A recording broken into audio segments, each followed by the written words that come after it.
शिवसेना प्रवेश आणि निवडणूक लढण्याची बाळासाहेब ठाकरेंकडून ऑफर होती, मात्र राज ठाकरेंच्या मैत्री खातर ऑफर सोडली। महेश मांजरेकरांचा टू द पॉइंट गौप्यस्फोट।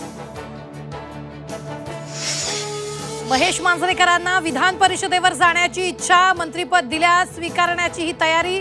टू द पॉइंट मुलाखतीत मांजरेकरांचं वक्तव्य, राजकारण आवडतं मात्र निवडणूक नकोशी वाटते। झी 24 तासच्या विशेष कार्यक्रमात कबुली।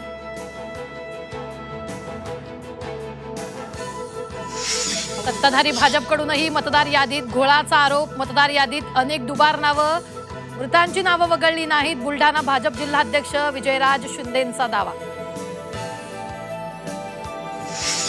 मतदार याद्यांमध्ये योग्य प्रकारे दुरुस्ती केल्यास तब्बल 1 कोटी मतदार बाहेर पडतील। काँग्रेस नेते सतेज पाटलांचा दावा।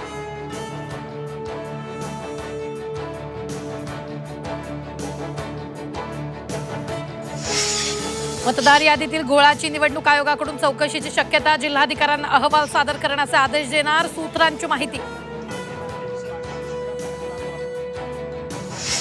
भुजबळ भाजपच्या फेक नरेटिव्ह फॅक्टरमध्ये गेले तर वारंवार भूमिका बदलत असल्याच्या भुजबळांच्या टीकेला विजय वडेट्टीवारांचं उत्तर। मुंबईतील नेस्को सेंटरमध्ये उद्या मनसेचा मेळावा। राज ठाकरे करणार पदाधिकाऱ्यांना मार्गदर्शन। उद्धव ठाकरेंसोबतच्या युतीबाबत निर्णय होणार का, याकडे राज्याचं लक्ष।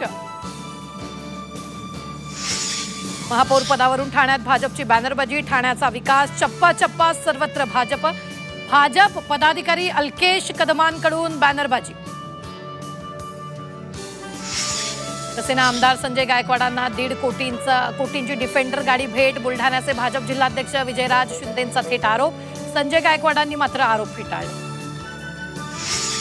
दिवाळीच्या खरेदीसाठी राज्यातील सर्व बाजारपेठा गर्दीनं फुलल्या। मुंबई, नागपूर, नाशिक, कोल्हापुरातील बाजारपेठांमध्ये तुफान गर्दी। नांदेडमध्ये 3 वाहनांचा विचित्र अपघात, 2 जणांचा मृत्यू, 7 जण जखमी। मुलगी पाहण्यासाठी निघालेल्या तरुणावर काळाचा घाला। नांदेड नागपूर महामार्गावरील घटना।